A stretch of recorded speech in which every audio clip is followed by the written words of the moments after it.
श्री सीतानाथ समारंभां श्रीरामानंदार्य मध्यमाम् अस्मदाचार्यपर्यन्तां वन्दे गुरु श्रीपरम्पराम्। श्रीजगन्नाथ बलभद्र सुभद्रा चक्ररूपिणे दारुब्रह्मस्वरूपाय चतुर्धामूर्तये नमः। जय जय जगन्नाथ, जय जय जगन्नाथ, जय जय जगन्नाथ। पिछले सत्र में हमने सुना कि श्री इंद्रद्युम्न महाराज भगवान श्री हरि का स्मरण करते हुए सबोर से निकले हैं और अपने पूरे राज्य वर्ग, देशवासी, प्रजा वर्ग और अपने जो परिवार के सदस्य, अपने मंत्रीगण, पार्षदगण, ब्राह्मणगण, साधु संतों को लेकर और मुख्य मुख्य अमात्यों को लेकर राजमहल से निकल रहे हैं। राजमहल में विराजित भगवान सिंहदेव के पास जाते हैं और श्री दुर्गा जी के पास जाते हैं, उनको पूजा करते हैं, प्रणाम करते हैं। फिर उनको पालकी में बिठाकर अपने साथ ले जा रहे हैं। क्यों पालकी में बिठाकर ले जा रहे हैं? क्योंकि एक व्यक्ति जब अपने घर में रहता है तो भगवान के किसी स्वरूप को, किसी विग्रह को वो पूजा करता है। जब वो स्थायी रूप से कहीं जाने वाला होता है तो अपने ठाकुर जी को अपने साथ ले जाता है। तो इसी कारण से वो ठाकुर जी को, श्री नृसिंहदेव को और श्री दुर्गा जी को साथ लेकर चलते हैं और सुंदर मंगल वाद्य बाजे बजने लगे और दुंदुभियाँ बजने लगी, शंख का ध्वनि हो रहा है, सब आनंद मंगल हो रहे हैं और श्री इंद्रद्युम्न महाराज निकल रहे हैं। और जाते समय उन्होंने ऐसे मार्ग का चुनाव नहीं किया जिसमें बहुत से व्यक्ति दिखाई दे, शहर और ये बाजार और दुकानें ये सब दिखाई दे। इन मार्गों में वो नहीं गए, ना वो गए ना अपने राज्य के वासी गए। वो कहाँ सब गए? तो अरण्य का जो रास्ता है, वो जंगल का जो रास्ता है, उधर से होकर वो गुजरे। वो उधर से देकर क्यों गुजरे? वो इसलिए गुजरे क्योंकि अगर उस रास्ते से नहीं जाएं तो लक्ष्य भ्रष्ट होने की संभावना है। उनका लक्ष्य है श्री भगवान जगन्नाथ महाप्रभु का दर्शन करना है हमें। जैसे उड़िया में एक भजन है, चालो सखी आमें दर्शन करिबा नीलगिरी कालिया को क्यों सुरपति वेश करी अच्छी गिरिवर तोलिया को। चलो सखी हम दर्शन करें श्री जगन्नाथ महाप्रभु का, श्री नीलाचल चंद्र का। तो उस भाव से वो जा रहे हैं। ये भाव मलिन नहीं पड़े, इस उद्देश्य से उन्होंने जंगल का रास्ता चुना और निघंच अरण्य में होते हुए वो आगे आगे चलते हैं। कुछ दिनों बाद यात्रा करने के बाद जब उत्कल देश का सीमा उनके आँखों के सामने आया, तब उन्होंने देखा कि मुंडमाला विभूषित भगवती चंडिका देवी विराजमान है। तब देवर्षि नारद सहित इंद्रद्युम्न महाराज रथ से उतरते हैं और माता को साष्टांग दंडवत प्रणाम निवेदन करते हैं और माता की स्तुति करते हैं। हे माता, आप भगवान विष्णु की माया शक्ति हैं, आप ही आदिशक्ति पराशक्ति हैं, जगत जननी हैं। विष्णु मायेति शब्दिते नमस्तस्यै नमस्तस्यै नमस्तस्यै नमो नमः। या देवी सर्वभूतेषु शक्ति रूपेण संस्थिता नमस्तस्यै नमस्तस्यै नमस्तस्यै नमो नमः। और इस तरह से स्तुति करते हुए बोलते हैं, माँ आपकी कृपा से मैं जिस उद्देश्य से जा रहा हूँ भगवान श्री जगन्नाथ महाप्रभु का दर्शन करने के लिए, वो उद्देश्य सफल हो जाए। आप कृपा करें, अपने आशीर्वाद प्रदान करें। तो कृपा भिक्षा करके श्री इंद्रद्युम्न महाराज आगे बढ़ते हैं। तो इधर लक्ष्य करने वाली एक बात है कि अगर वो भगवान विष्णु के ही उपासक हैं, श्री जगन्नाथ महाप्रभु के उपासक हैं, तो अन्य देवताओं को, अन्य स्वरूप जो हैं भगवान के, उनको पूजा करने की क्या आवश्यकता है? एक भगवान तो एक ही हैं, तो एक स्वरूप की पूजा हो गई तो हो गई सबकी। फिर अलग अलग पूजा करने की क्या आवश्यकता है?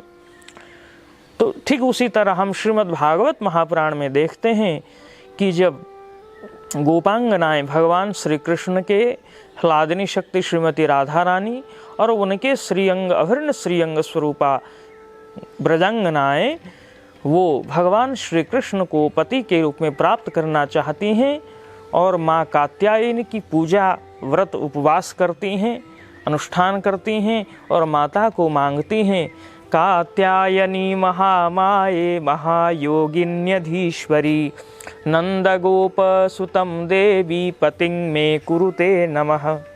हे माता कात्यायनी, ये नंद कुमार ब्रजेंद्र नंदन श्री कृष्णचंद्र हमें पति के रूप में प्राप्त हो, आप ऐसी कृपा करें। तो ठीक उसी तरह भगवती श्री रुक्मिणी देवी जब भगवान श्री कृष्ण को पति रूप में प्राप्त करना चाहती हैं तो वो भी भगवती पार्वती, भगवती अम्बा, गौरी, दुर्गा के मंदिर में जाती हैं। पहले तो ब्राह्मणों के द्वारा, एक ब्राह्मण के द्वारा संदेशा भेजते हैं भगवान को, फिर स्वयं जाती हैं पूजा करने और माता से मांगती हैं, हे जगत जननी, आपकी कृपा से मुझे भगवान श्री कृष्ण पति रूप में प्राप्त हों, यह आपकी कृपा से ही संभव हो सकता है। ठीक उसी तरह श्री रामचरितमानस में जब माँ सीता जी श्री रामचंद्र जी को पति रूप में प्राप्त करना चाहती हैं, तब वो श्री गौरी मंदिर जाती हैं पूजन करने के लिए और माँ से मांगती हैं, जय जय गिरिवर राज किशोरी, जय महेश मुख चंद्र चकोरी, जय गज बदन षडानन माता, जगत जननी दामिनी दूती गाता, नहीं तब आदि मध्य अवसाना, अमित प्रभाव बेदू ने ही जाना, भव भव विभव पराभव कारिणी, विश्व विमोहिनी स्ववश विहारिणी, मोर मनोरथ जानहु नीके, बसहु सदा सब उरपुर ही के। जय जय गिरिवर राज किशोरी, जय महेश मुख चंद्र चकोरी। आहा, हे माता, आप जगत जननी हैं, आप जगदम्बा हैं, आप गिरिराज हिमालय की कन्या हैं और भगवान शिव जी की, जो भगवान शंकर का मुख चंद्र के आप चकोरी हैं, श्री गणेश और श्री षडानंद जी की आप माता हो और आप अपनी इच्छा से विहार करने वाली हो, आप सर्वशक्तिमती हो। वेद भी आपका पार नहीं पा सकता, वेद भी आपको नेति नेति करके बखान करता है। आपकी महिमा तो आप ही जानती हो और हे माँ, मेरा तो मनोरथ आप जानती हो।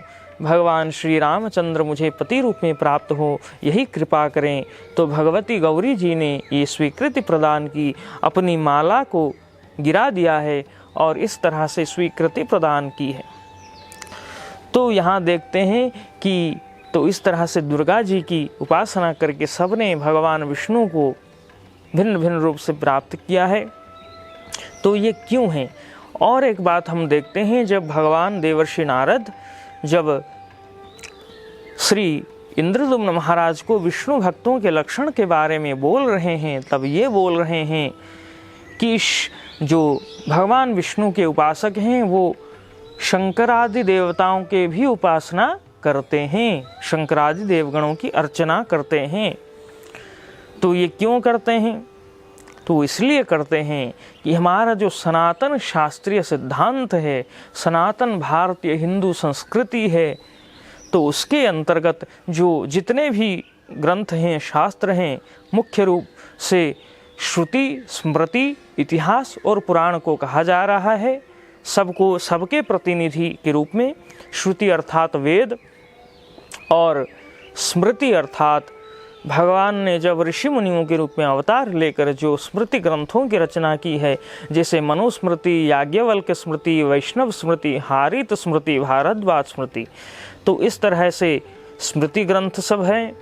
और इतिहास यानी आदि काव्य श्रीमन महर्षि वाल्मीकि रचित आदि काव्य श्रीमद् वाल्मीकि रामायण सहित शतकोटि रामायण, इन सब को मिलाकर ये शतकोटि रामायण और बाकी अन्य भगवत स्वरूप ऋषि मुनियों द्वारा रचित रामायण और साधु संत महात्माओं द्वारा रचित रामायण, ये इतिहास और पुराण श्रीमन महर्षि कृष्ण द्वैपायन वेदव्यास विरचित जो श्रीमद् भागवत महापुराण को मिलाकर 18 पुराण और 18 उपपुराण, श्रुति स्मृति इतिहास पुराण, और इन चारों के प्रतिनिधि स्वरूप कहा जाता है श्रुति एवं स्मृति को।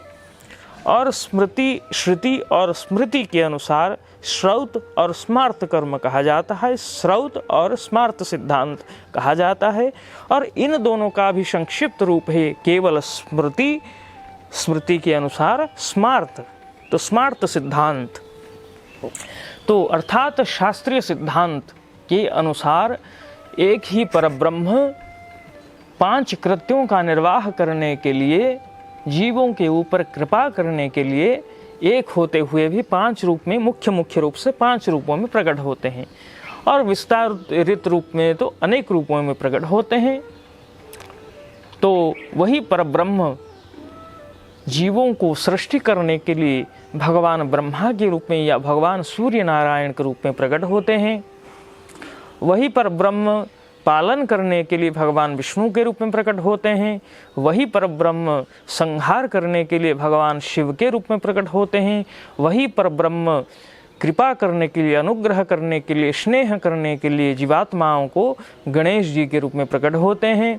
और वही परब्रह्म जब कोई संतुलन बिगड़ जाए, कोई उत्पात करने लगे, तो उसको दंडित करने के लिए भगवती देवी के रूप में उनका प्रादुर्भाव होता है। तो इसका मतलब यह भी समझना नहीं चाहिए कि केवल जो जिस विभाग के अधिकारी हैं उनके पास वही क्षमता है और वो कुछ नहीं कर सकते, ये बात नहीं है।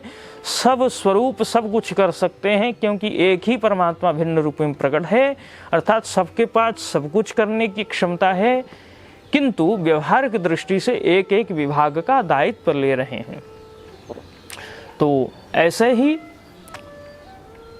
इस अनुसार अगर कोई भी उपासक इन 5 स्वरूपों में से किसी एक स्वरूप की भी उपासना करता है, तो उसको शास्त्रीय सिद्धांत के अनुसार, स्मार्त सिद्धांत के अनुसार ये समझना चाहिए कि बाकी जो स्वरूप हैं, 4 स्वरूप हैं, वो मेरे इष्ट देव, मेरे उपास्य के ही अवतार हैं तत्वतः, और व्यवहारिक दृष्टि से उन्हीं के भक्त हैं, पार्षद हैं, और इस नाते से मेरे गुरु हैं, आचार्य हैं। तो गुरु के रूप में, आचार्य के रूप में उनकी भी उपासना अपने इष्ट देव के साथ होता है, और इससे क्या होता है, इष्ट देव की भक्ति मिलती है, और तत्वतः अन्य स्वरूपों के भी, इष्ट देव के अन्य स्वरूपों के भी इष्ट देव के साथ पूजा हो जाता है, और किसी के प्रति दुर्भाव कुभाव मन में पोषण नहीं होता है। तो ये है हमारा शास्त्रीय सिद्धांत, इसी अनुसार हमें चलना चाहिए। तो इसीलिए श्री इंद्रद्युम्न महाराज भगवान के अन्य स्वरूपों की भी पूजा और स्तुति करते हैं, उनसे कृपा भिक्षा करते हैं। तो इंद्रद्युम्न महाराज आगे बढ़ते हैं, उसके बाद क्या हुआ हम सुनेंगे। तब तक के लिए जय जगन्नाथ।